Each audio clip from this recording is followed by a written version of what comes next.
Hello everybody, welcome to the channel. I am Jordan, you can just call me Jordan, and I wanted to give you a nice video here in my lovely neighborhood. This video is about why I left America. The USA, the land of dreams and opportunity, the land of wonders. Why did I leave? Where did I go? And what have I been doing? Now, you may have come to this channel from hearing my various interviews as well as talks around different social media platforms, YouTube, Facebook, maybe Twitter, or more.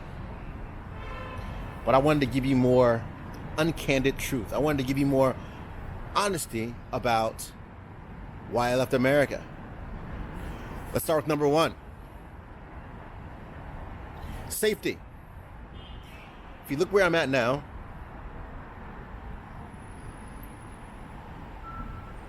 looks very safe, very clean. I'm recording this video at about 9 p.m. at night. The safety in America has been going insane, getting out of control. Whether this is the safety of schools, the safety of your work environment, the safety of you and your family, your own neighborhood. There are many instances around our country, in terms of the USA, to where things like weapons or drugs, or maybe people who are a little bit too outspoken on different issues, creating things like riots, fights, leading to various crimes around the country.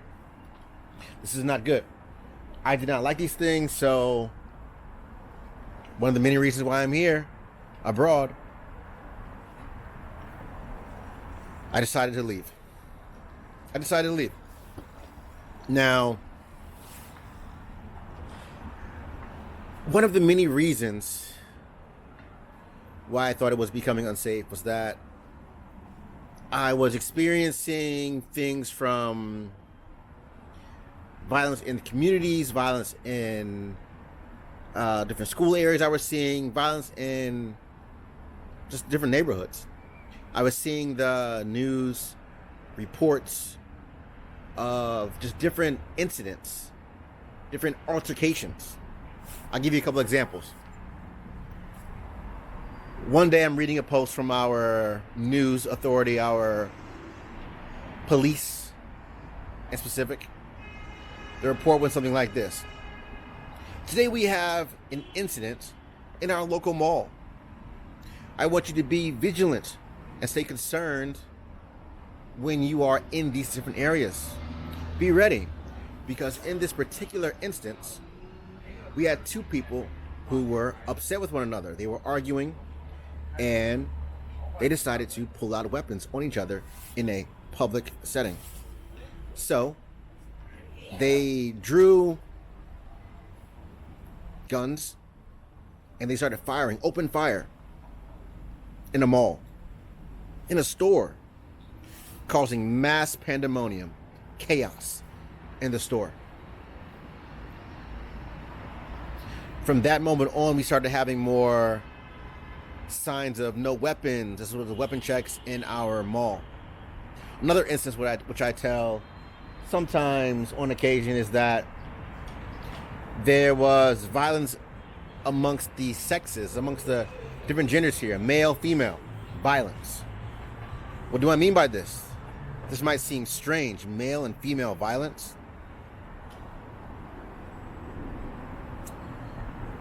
In this report, husband and wife. The husband and wife were married, of course. Many thought they were happily married. One day they go out into their front yard and they begin to argue. They argue and bicker about, I don't know, something that I guess they thought was important. But in the big overall sense, it wasn't important at all. But long story short, husband arguing with the wife, wife arguing with the man on their front lawn. The woman draws her weapon and shoots her husband dead in the front yard. This happened in my city. I did a bunch of driving, delivery, as well as many other jobs in the city. And at one point, I was driving on the edge of town, and I noticed that there was more and more police officers. What's happening here? What am I seeing? I was watching a SWAT raid the local restaurant because they were doing things from selling things they weren't supposed to, as well as just doing a lot of, let's say, black market activities. And I actually witnessed a SWAT raid. Does this sound safe to you? Not at all. Another form of the safety or an endangerment was the opinions of other people. How can this relate to safety? I will tell you. Sometimes when you would have an opinion in the USA, mostly around the major metro cities or even online, when you would have these various opinions, some people would not like it, of course, right? They would not like you saying even the truth, the perspective. Even if it was truth they witnessed, truth that they saw with their own eyes. Like I said, I've witnessed people being swatted and more. Despite being the land of the free, the land of free speech, speech was being suppressed. Sometimes on these platforms you can feel it, you can see it. But speech was being suppressed and it was not good. Now, there's nothing wrong with having a different opinion, but when it escalates to violence on other people, that's when it becomes a major problem. There was times to where I would say something, times to which I would just speak my beliefs, whether this is religious, whether this is political, whether this is something in the technological realm, anything. Instead of merely disagreeing, which is fine, people would sometimes openly wish violence on me. Some of them would try to incite violence on me and others that I know. It's not good. I want you to take a look around the neighborhood again. Lovely neighborhood, a lovely area. Now, what was the most troubling part of all this was that it was becoming more and more common. Even right now, it is very common. Some people say that, in America, in the USA, we have free speech, but it's more like an illusion. You do not have free speech when it comes to the religious views of your town. Your town could be overruling your free speech. You don't have free speech in regard to your work environment, to what you think is right and wrong, whether this is the work conditions, whether this is the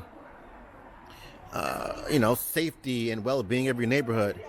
You do not have a full right of opinion to any of this. And this got a lot of people in trouble. Let's move on from safety. Let's talk about work culture. Work culture in the States is probably one of the worst in the world. In the entire world. Why do I say that? Because it is simple. People simply do not always want your best in these jobs. Now that might sound kind of contradictory, but let me elaborate here. Let's say you are doing very well in your job. You've been in this job for a couple of years now, 2 years, maybe even 3 years. You think that your coworkers like you. You have a boss. Boss is not great. The boss is not bad, a very moderate, mediocre boss. But everything changes when, let's say, a new manager comes into town, comes into your office and decides to revamp everything. Now you're in a situation, despite having done your job well, despite having followed all the rules, you become a target of this new person. And maybe you've done nothing wrong, but in fact, they want to assert their dominance in this new environment. So they want to make an example of someone. And who is better to make an example of other than one of the best workers in the office? Or even on the opposite, let's make an example of the quiet person in the office. Let's target them. They're quiet. They don't have too many friends. Let's target them. Let's take them out of the equation and see how far we can push it. Now, we have a word for this. We can call this work sabotage, corporate sabotage, whether this is of your social life or even your actual work files. This can happen to you. In fact, a version of this at different times did happen to me. Now,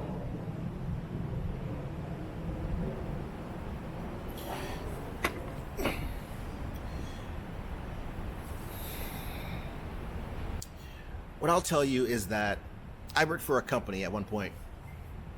This company was a large government organization, so I don't want to get into too many details about the organization, but it was a very popular, very famous government organization. I did my job to the T. I became a supervisor quick, and there was many talks and about me even moving from supervisor to one of the managers. I went from being a local clerk to a supervisor to a possible management position. When we was in talks to go towards the management position, I decided that I was not very welcoming of this management position. It came with more responsibility and not often more pay.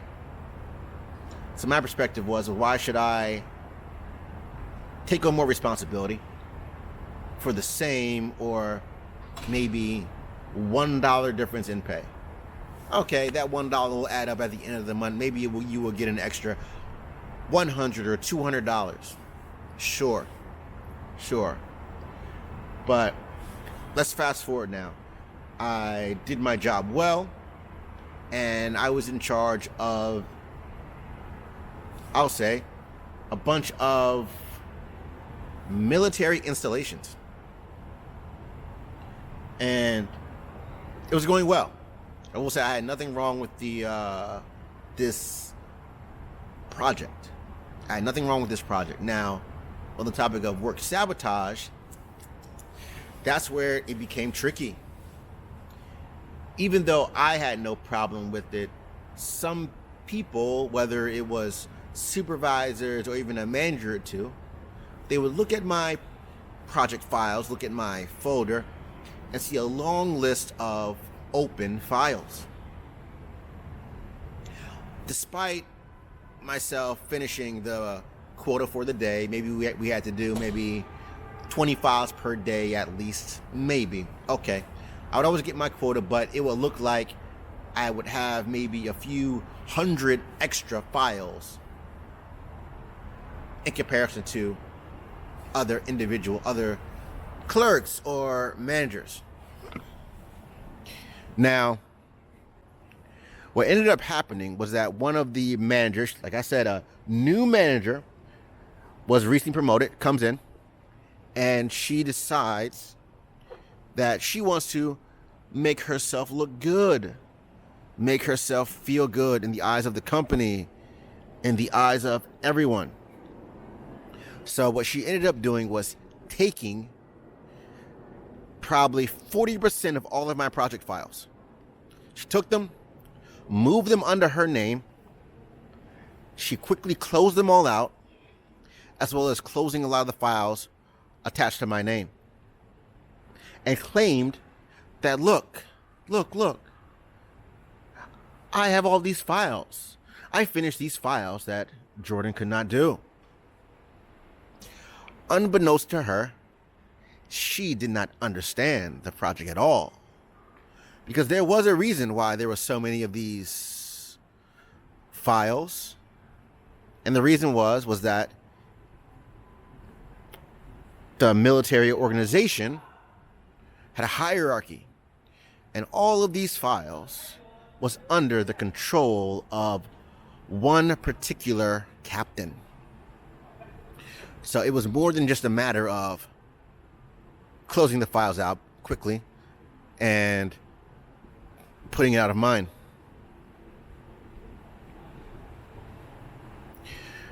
So I go to her one day and I say, what happened to all the files? What's going on here? Oh, I closed them out. You couldn't do them. Obviously, you couldn't do them. She was very non-cooperative. I guess the word also would be kind of belligerent at times.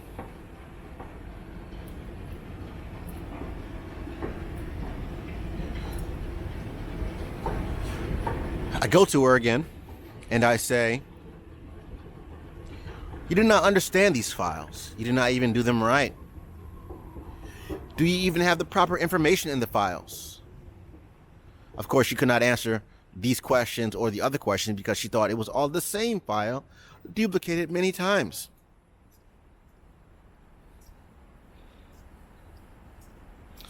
I say all of this in front of my coworkers, in front of her manager, in front of the other managers and supervisors. Of course I would. Of course I would. Someone not only took my work, but they tried to ruin my work and tried to make me seem incompetent, make me seem like I couldn't do my job.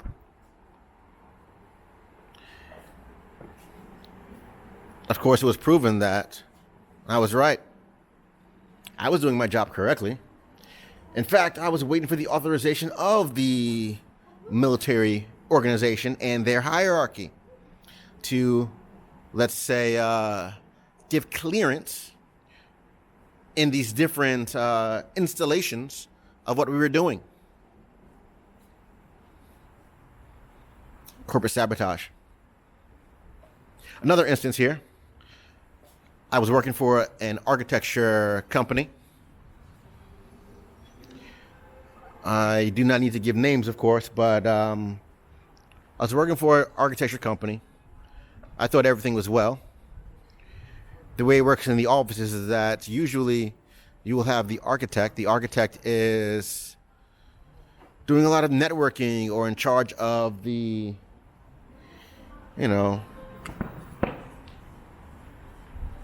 organization of the project files when it came to the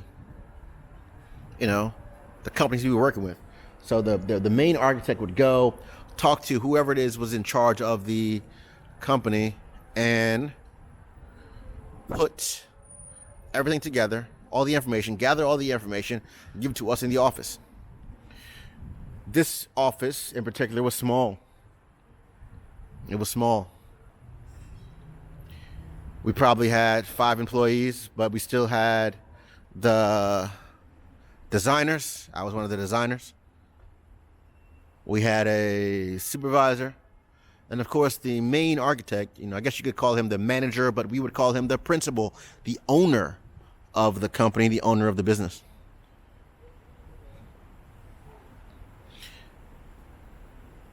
One day, weeks in, probably months into the company, even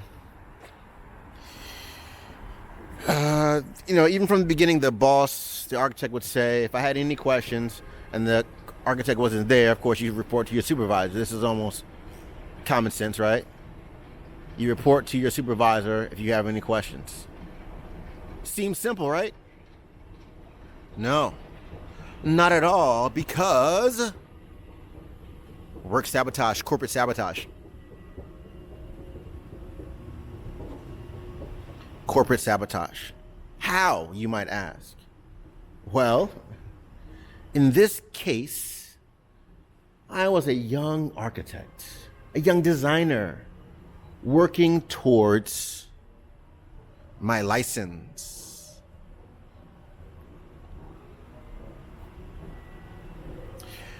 The supervisor was an old man who had given up on this dream, or rather had decided to no longer pursue his license. Now, this meant he would forever be working for another person, forever be working for an architect, which is nothing wrong with that. But if you have a young upstart in the office who is aiming towards his license, to him, you could feel threatened.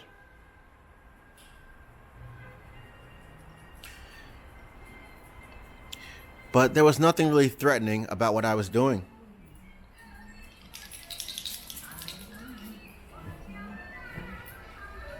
Now, I will say that he felt this way because he thought that I was going to take his job, even if I did not become a big-time, hot-shot New Jersey architect, big-time New Jersey designer.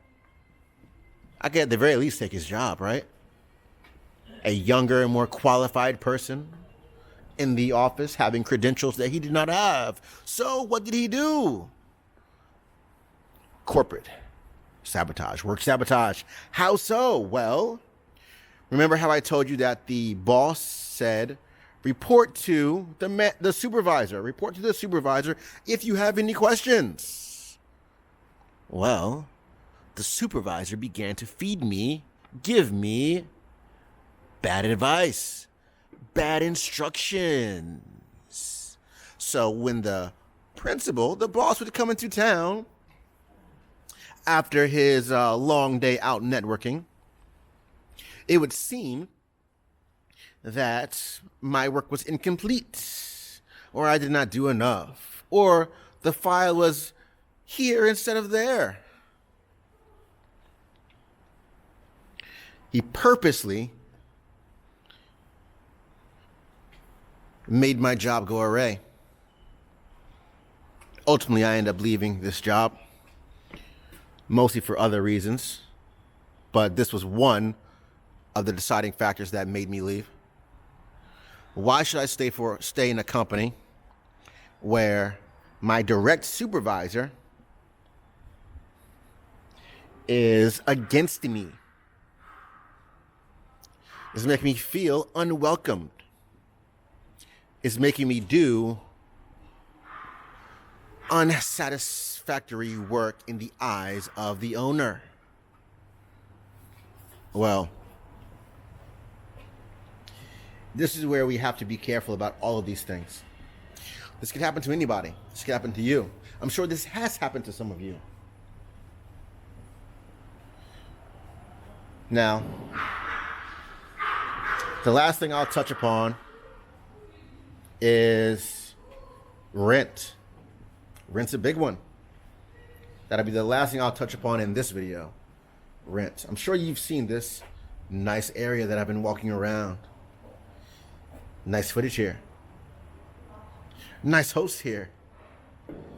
Now, when it comes to rent, everyone knows that rent in America, in the USA, is out of control.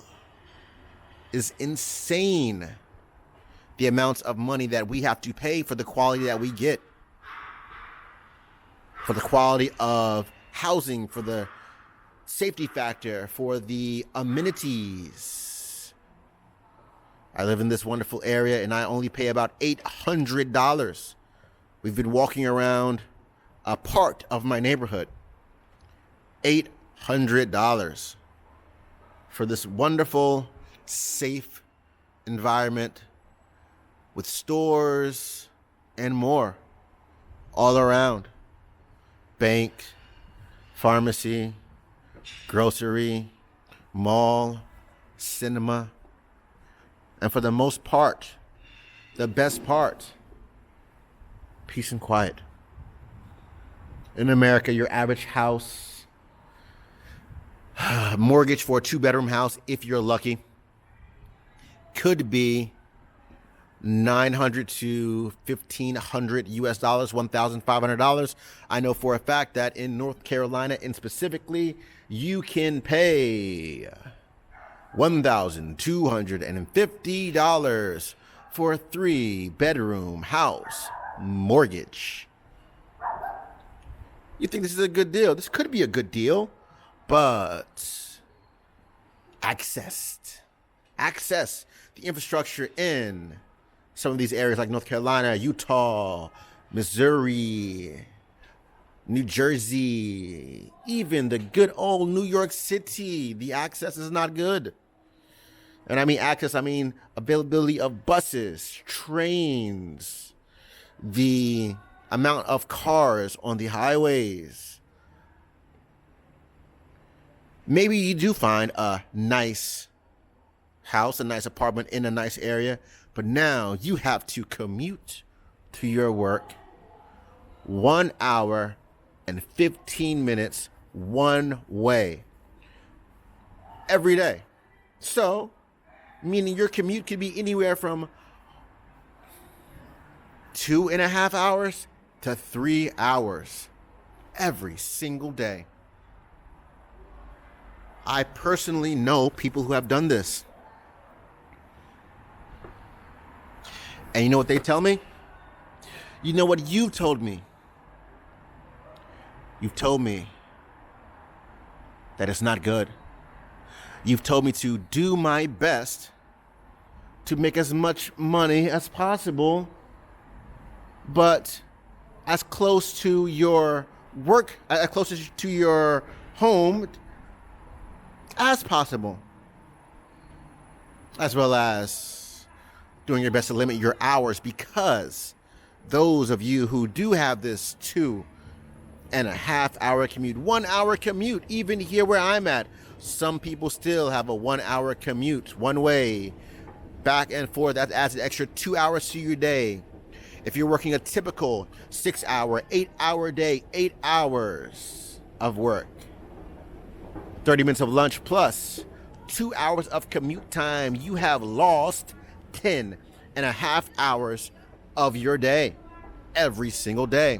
If you get off work at 5, maybe 6 p.m., you still have a 1 hour, hour and a half commute in traffic. How would you feel about that? You get home at about 7 p.m., 7:30 on a long day when everyone's rushing home. You get home at 8 p.m. every night. Now you're tired. You still have to eat. Maybe make dinner, buy dinner. Maybe you have a girlfriend, a wife, a husband, a boyfriend. You still want to spend some quality time. Maybe you have children. Maybe you have a grandmother, grandfather, cousins. Maybe you even have a dog, a cat. How do you balance this all when you've already lost 10 or 11 hours of your day? You still have to sleep. Hopefully you're sleeping 8 hours per day, at least, right? 7 to 8 hours. you have burned 19 hours of your day. If you're lucky, you have anywhere from 3 to 5 hours of quality time. Maybe, if you're lucky and all your schedules are in sync. Now, that's a lot for this video.